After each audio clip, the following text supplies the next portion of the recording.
मस्त है। भूल गए गुप्ता जी की बात, भूल गए बहुत जल्दी। कैसे हैं आप लोग? कितने लोग मस्त हैं? क्या बात है, जोरदार ताली आप सभी के लिए।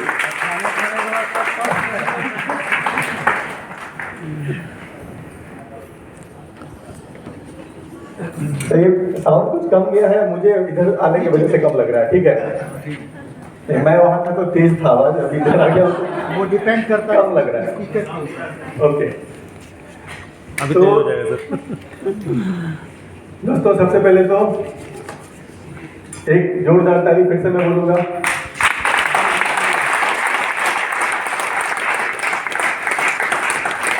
क्योंकि उनकी कृपा के बिना कुछ भी नहीं है, सब कुछ उनकी मर्जी से होता है। दूसरा, मैं नमन करना चाहूंगा अपने माता पिता को, जिन्होंने अच्छे संस्कार दिए। और सबसे बड़ी बात कि जो प्रॉब्लम होती है आमतौर पर लोगों के लाइफ में डीएक्शन बिजनेस में, कि फैमिली से ही विरोध होता है। बहुत बार हमारे माता पिता नहीं समझते हैं, बहुत बार पत्नी नहीं समझती है। मेरे साथ ये प्रॉब्लम नहीं थी, मैं जब बिजनेस में आया था कुंवारा था तो बहुत बार पति नहीं समझते हैं। मेरे साथ ऐसी कोई भी समस्या नहीं थी। ईश्वर की कृपा से पूरे परिवार ने मेरा जम के साथ दिया था, बोला जो करना है बेटा करो। तो ये बड़ी कृपा थी ऊपर वाले की, जो ये बिजनेस हमारी जिंदगी में दोस्तों आया। और मैं एक चीज गारंटी देता हूँ कि यहाँ पे बैठा हुआ एक एक आदमी जो है ना, आप सभी बहुत ही लकी और बहुत ही भाग्यशाली। मैं ये बात ऐसे नहीं बोल रहा हूँ दोस्तों। वो ऊपर वाला जो है ना, आपने वो जरूर सुना होगा कि 84 कोटियों में भटकने के बाद फिर ये वाला जन्म मिलता है। कौन सा? मनुष्य वाला। उसकी पावर इतनी है ना, हमको चाहता तो छिपकली बना देता, पता नहीं कहाँ पे घुसे हुए होते हैं अभी। कॉकरोच बना सकता था, पता नहीं क्या बना देता यार, लेकिन उसने क्या बनाया है? उसने आदमी बनाया है। सबसे पहला यही चीज तय हो जाता है कि आप लकी हैं कि धरती पे इतने सारे जीव जंतुओं में आपको क्या सौभाग्य मिला है? आदमी बनने। क्योंकि आदमी बन के सबसे बड़ी खूबी क्या है? बाकी किसी भी जानवर से आपको अलग क्या करता है? आदमी के अंदर भगवान ने ये चीज डाला है कि जो चीज तू चाह लेगा ना वो हासिल कर लेगा, जो चीज तू चाह लेगा ना वो बना लेगा। ये किसके अंदर डाला है? सिर्फ और सिर्फ आदमी के अंदर। तो आप बहुत ही ज्यादा लकी हैं। अब आदमी के रूप में भी जन्म लेके आपको बिजनेस भी मिला, तो कौन सा मिला? डीएक्शन। आपको बिजनेस में मिला तो डीएक्शन मिला। और ये मैं सिर्फ नेटवर्कर के लिए नहीं बोल रहा, यहाँ पे मैनेजमेंट के लोग मैं उनके लिए बोल रहा हूँ।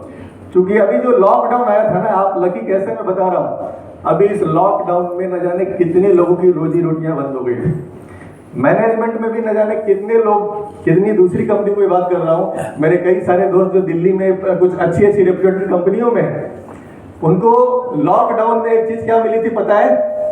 एक प्यारी सी छुट्टी मिली थी उनको, लेकिन उस छुट्टी का नाम था लीव विदाउट पे।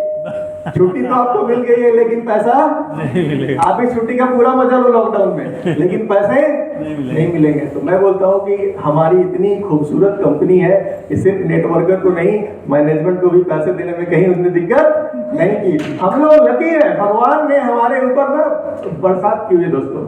तो हम लोग लकी हैं जो इतना शानदार व्यवसाय हमारी जिंदगी में आया हुआ है। एक जोरदार ताली फिर से हमारे ऊपर वाले के लिए, एक जोरदार ताली।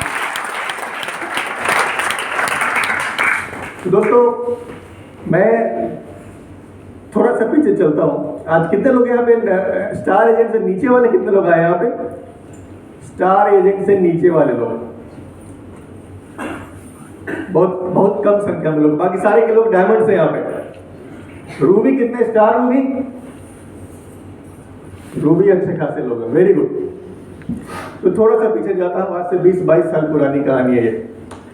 डीएक्शन में मेरी जो एंट्री हुई थी दोस्तों, अभी बहुत ज्यादा महत्व नितेश जी ने बताया किसका?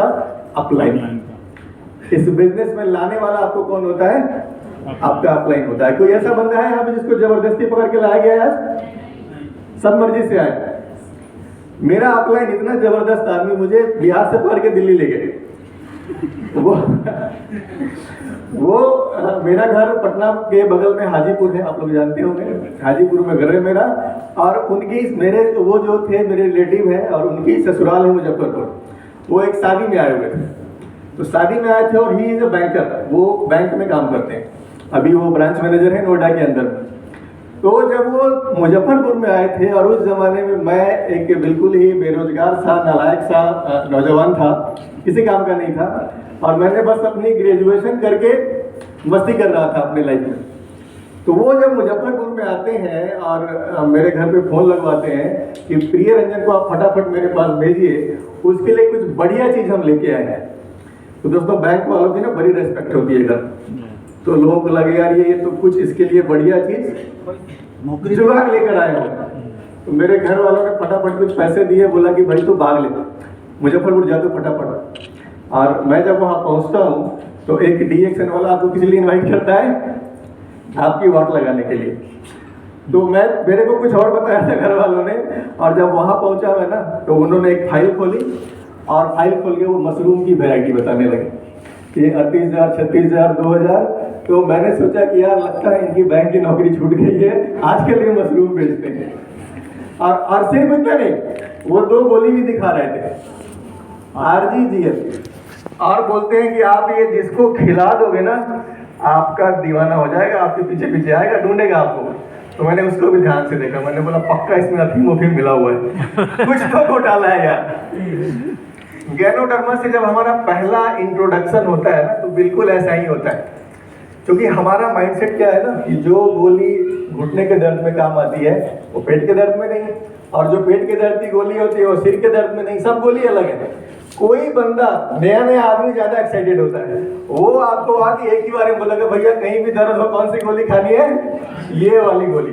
तो ये नए आदमी को कभी भी पल्ले क्या होता है नहीं पड़ता। मेरे भी पल्ले ये चीज नहीं पड़ रही थी, मुझे लग रहा था ये सब कुछ फेंक रहे हैं। तो वो सारी चीज गैनोडर्मा के बाद उन्होंने दुनिया भर की बीमारियों की भी बात की जो उस जमाने में बात होती थी, पक्की थी। तो ये सारी बीमारियों की बात उन्होंने समझा दी। लेकिन आप एक चीज बताइए कि अगर किसी आदमी को डायबिटीज है और आप उसको कैंसर का दवाई समझा रहे हो, उसको समझ में आएगा? उसको ये चिंता हो जाएगी कि यार ये चाह रहा है कि हमको कैंसर भी हो जाए, वो टेंशन में आ जाएगा। तो मेरी स्थिति ऐसी थी, सबसे लास्ट में उन्होंने मेरे काम की बात की। मैं उस समय निकट्टू आदमी था, किसी काम का नहीं था। सबसे लास्ट में उन्होंने मेरे काम की बात की। बोलते हैं बेटा अगर तू ये काम 2-3 साल जम के कर लिया ना तो जिंदगी में तेरा नौकरी ढूंढना कभी नहीं पड़ेगा, तू एक बहुत मस्त जिंदगी जिएगा। ये मेरे काम की बात थी और ये कब हुई? सबसे लास्ट। ये बात मुझे थोड़ी सी समझ में आई कि ये बात बढ़िया है। एनीवे, मैं चूंकि पैसे नहीं थे मेरे जेब में, मैं कोई डिसीजन ले भी नहीं सकता था, इतना काबिल नहीं था उस जमाने में। उन्होंने एक किट बैग दिया, जो पुराने डिस्ट्रीब्यूटर हैं उनको पता है, पहले एक फाइल आया करती थी और उसमें एक जोड़ी RGGL होता था, छोटा वाला बड़ा वाला दोनों पैक था। वो छोटा वाला उन्होंने पैक करके मुझे दे दिया, और पैक करके दे दिया, बोले आप अभी मैं 10 दिन के लिए बिहार में हूँ, आप इसको घर ले जाओ, अच्छे से स्टडी करना इसको, मैं 10 दिन में आपसे मिलने आऊँगा। मैं अपने घर पे आता हूँ और घर पे आने के बाद मैं सबसे पहला जो प्लान दिखाता हूँ DXN का, वो मेरे भैया हैं, और मेरे भैया जो है वो क्रिकेट के बड़े शौकीन हैं। तो क्या हो रहा था कि मैं जब घर में पहुंचा तो उस समय क्रिकेट चल रहा था और वो सोफा पे बैठ के क्रिकेट देख रहे हैं। मैं उनके सामने बैठता हूँ, फाइल खोलता हूँ और ये दोनों गोली निकाल के उनको दिखाता हूँ और बोलता हूँ कि भैया प्रसाद जी यही 2 गोली लाए हैं दिल्ली से, और ये जो खा लेगा ना उसका हर बीमारी ठीक हो जाएगा।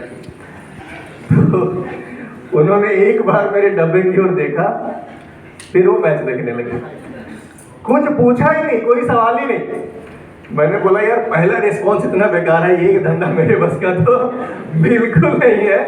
मैंने क्या किया कि उस बैग को फटाफट पैक किया, पैक करके क्या हुआ अंदर में डाल दिया, और अंदर में डाल के उस बैग को छोड़ दिया। लेकिन 10 दिनों के बाद आपको एक चीज सिखाई जाती है इस बिजनेस में, दैट इज फॉलो अप।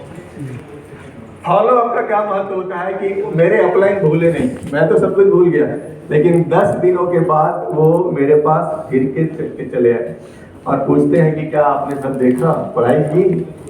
मैंने बोला हाँ सब कर लिया है। समझदार आदमी थे, बोले पक्का कुछ नहीं किया होगा इसने, भाप गए वो सारा कुछ। उन्होंने मेरे घर वालों से एक डील किया, पूछा कि आप कभी दिल्ली घूमने गए हो क्या? मैं बिहार से बाहर गया और शायद अपने आसपास के जिला से बाहर भी कहीं नहीं गया था। ऐसा करो, आप आपको दिल्ली ले चलता हूं, अगर ये बिजनेस आपको समझ में आ जाए तो बहुत बढ़िया है, और नहीं समझ में आए तो दिल्ली में लाल किला देख करके चले आए। ये डील बड़ी मस्ती, ये डील बड़ी मस्ती कि भाई घूम के भी आ जाओ और समझ में ना आए तो कोई दिक्कत ना है। लेकिन मेरा अपलाइन तो भैया मास्टरमाइंड आदमी, उन्होंने मुझे वो दिल्ली ले गए और दिल्ली ले जा करके 10 दिनों तक डेली कहीं ना कहीं मीटिंग में ही ले जाते रहे। प्रतिदिन उन्होंने घुमाया, कहीं ना कहीं मीटिंग, कहीं ना मीटिंग। 10 दिनों में मुझे इतना चीज समझ में आ गया कि नहीं यार, ये बिजनेस तो कुछ बड़ी चीज है, कुछ दमदार चीज है और मुझे इस बिजनेस को करना चाहिए। आप जब करने का डिसीजन ले लिए तो समस्या ये आई कि उस जमाने में बिहार के अंदर में कहीं भी कोई भी स्टॉक पॉइंट नहीं थी। अब पहली समस्या ये थी कि आपको सिर्फ एक ज्वाइनिंग नहीं लेनी है, आपको स्टॉक पॉइंट लेना पड़ेगा। क्योंकि अगर आप ऐसे जाके काम कीजिएगा और एक कॉफी के लिए दिल्ली फोन कीजिएगा तो पता लगा कस्टमर भाग जाएगा। तो 50,000 रुपए उस जमाने में लगते थे स्टॉक पॉइंट को लेने के लिए। मैंने जब घर पे फोन किया तो सारा उत्साह जो था वो ठंडा हो गया, क्योंकि 50,000 रुपए आज से 22 साल पहले दोस्तों बहुत एक अच्छी रकम हुआ करती थी। मेरे पिताजी के पास नहीं थी, लेकिन उन्होंने बोला कि मैं तुझे इंतजाम करके ये दे दूंगा। कर्ज लेके दिया उन्होंने, मुझे पता है, इंतजाम करके उन्होंने बोला कि मैं दे दूंगा, लेकिन एक बात सोचो कि अगर तुम ये बिजनेस को बैठा दोगे, जो मैं हम लोग के परिवार में कोई बिजनेस अभी किया नहीं है, तो ये उम्मीद मत रखना कि तुमको फिर हम पैसा लगा के पढ़ाएंगे, क्योंकि मेरे पास इतना पैसा नहीं है। ये चीज क्लियर मुझे मिल गई, नोटिस। लेकिन मेरा कॉन्फिडेंस था, अंदर से आवाज आ रही थी कि नहीं ये करना है। 50,000 रुपये मंगवाया मैंने, 50,000 रुपये का सामान लेकर के दिल्ली से हम लोग पहुंच गए पटना। अब ये सारा काम तो बड़ा एक्साइटमेंट में निकल गया। एक्साइटमेंट में क्या होता है, हम लोग मीटिंग में आते हैं और पूरे जोश में आ जाते हैं कि अब तो चाय बेच के आग लगा देंगे, लेकिन असली एग्जाम बाहर जाने के बाद शुरू होता है।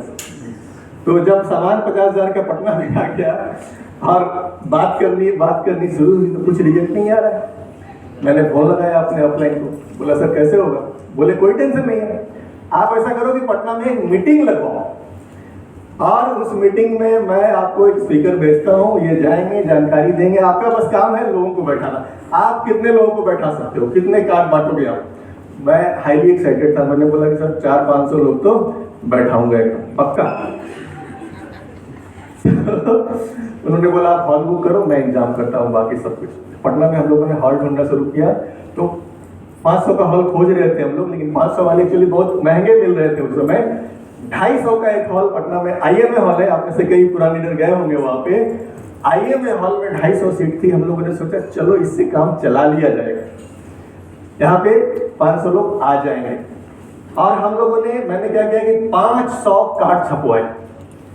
500 कार्ड छपवा के लगभग 450 कार्ड मैंने डिस्ट्रीब्यूट कर डाले थे। और फाइनली वो दिन आ गया जिस दिन वो मीटिंग होने वाली थी। आई थिंक वो 2002 का फरवरी महीना था, 2002 का फरवरी महीना था, 2001 दिसंबर में मेरी ज्वाइनिंग। तो फरवरी में वो पहली पटना के अंदर मीटिंग लगती है। मीटिंग का टाइम था 11 बजे। उस मीटिंग को हम लोगों ने शुरू किया लगभग 1:30 बजे। क्यों? लोग नहीं आ रहे थे, जबकि इंतजाम पूरा किया था। मैंने 450 कार्ड बांटे थे। मुझे डाउट ये भी था कि यार कुछ लोग तो 2-2 आएंगे, किसी को साथ लेके भी आएंगे ना, तो कुछ कुर्सियां एक्स्ट्रा भी मंगवा के हम लोगों ने रखी हुई थी वहां पे कि लोग तो आएंगे, दबा के आएंगे। लेकिन दोस्तों 1:30 बजे तक इंतजार करने के बाद कुल मिला के वहां पे 18 लोग इकट्ठा हुए।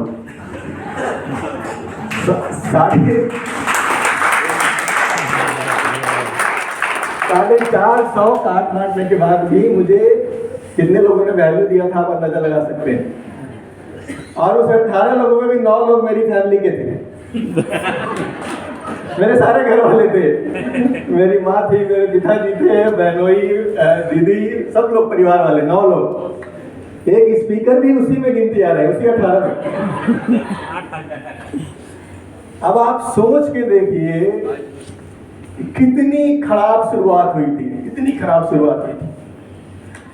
वो पूरा का पूरा मीटिंग जो है ना खत्म हो गया और किसी ने ना एक कॉफी लिया ना किसी ने एक साबुन लिया, बात ही नहीं। क्योंकि उस मीटिंग की एक और खूबी थी, उस मीटिंग में जो स्पीकर आए थे ना मिस्टर नीलकंठन, वो साउथ इंडियन थे, उनको हिंदी नहीं आती थी।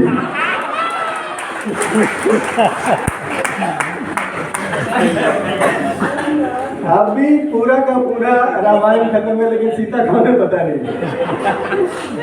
तो मेरा कोई भी प्रोडक्ट जो है ना कुछ भी वहां पे हुआ ही नहीं मेरा।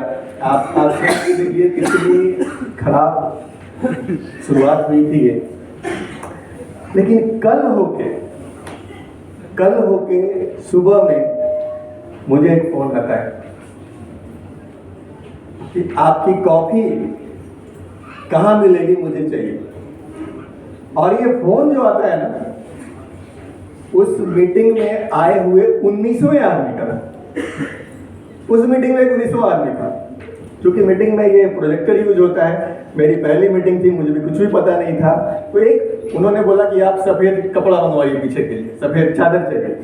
तो हम लोग एक पास के जानने वाले के यहाँ दौड़ते हुए गए थे कि भैया सफेद चादर है तो दीजिए। उनको न्योता भी दे डाला कि कुछ बढ़िया हो रहा है, आगे सुन भी लो। ये मेरा कौन सा आदमी था? 19वां आदमी। इसको कार्ड नहीं दिया था मैंने। और ये 19वां आदमी मुझे फोन करता है कि भाई साहब आपकी कॉफी बहुत अच्छी है, मुझे चाहिए। मेरा क्या लेवल होगा एक्साइटमेंट का आपको अंदाजा नहीं है। मैंने बोला आप कहाँ हो बताओ। कॉफी आपके घर पे पहुंचेगी। उन्होंने बोला नहीं, मुझे अभी आपके प्रोडक्ट के बारे में और जानकारी चाहिए, बताओ कहाँ है आपका ऑफिस, मैं आऊंगा वहां। मैंने उनको एड्रेस दिया, एकदम टाइम पे पहुंच गए हमारे यहाँ। और टाइम पे पहुंच के जब उनसे बात हुई तो बोलते हैं कि पिछले 8 सालों से मैं खूनी बवासीर का पेशेंट। 8 साल में कोई भी एक दिन ऐसा नहीं गया जब मेरा ब्लड नहीं आया हो। आज पहला दिन है जो मुझे ब्लड नहीं आया। अब अभी आप ये मत समझ लेना कि मीटिंग सुनने से ब्लड आना बंद हो गया। उस मीटिंग में 450 लोगों के लिए हम लोगों ने ब्लैक कॉफी की व्यवस्था की हुई थी। कितने लोगों के लिए? 450। उसका मजा कितने लोगों ने लिया था? 19 लोगों ने। 19 लोगों ने, सिर्फ 19 लोगों ने उसका मजा लिया था। तो जिसको मिला दबा के पिया, जिसने अच्छा लगा जिसको। तो उन्होंने बोला कि मीटिंग में चूंकि ज्यादा बातें तो मुझे समझ में नहीं आई, लेकिन इतना लगा कि आपका जो हर्ब है वो बड़ा पावरफुल है, सेल पे काम करता है। तो एक चीज तो पक्का है कि इस प्रोडक्ट की वजह से ही आज 8 साल में पहली बार मेरा ब्लड नहीं आया। दोस्तों, ये प्रोडक्ट की पावर थी। जो मेरे जैसा लड़का जिसको किसी ने कोई वैल्यू नहीं दिया था, 450 कार्ड बांटने के बाद 9 लोग भी मुश्किल से जुड़े थे, लेकिन ये प्रोडक्ट की पावर थी। तो पहला कंज्यूमर मेरा बना। मैंने उनको थोड़ा सा मोटिवेट किया, थोड़ा सा और डिटेल में बताया, तो उन्होंने ज्वाइन भी कर लिया था। पहली ज्वाइनिंग हुई थी मेरी बाहर से। और इस तरीके से ये सफर चल पड़ा जो आज भी जारी है। आज भी मैं डीएक्सन का एक विद्यार्थी हूँ, लगातार सीख रहा हूँ। और आज जो बात करने वाला हूँ आप लोगों के बीच में, बस पिछले कुछ सालों का अनुभव जो मेरे पास में है वो शेयर करने वाला हूँ। तो मेरे जैसा एक लड़का अगर ये बिजनेस को कर सकता है, यहाँ बैठा हर आदमी मेरे से कहीं बेहतर कर सकता है। एक जोरदार ताली यहाँ पर।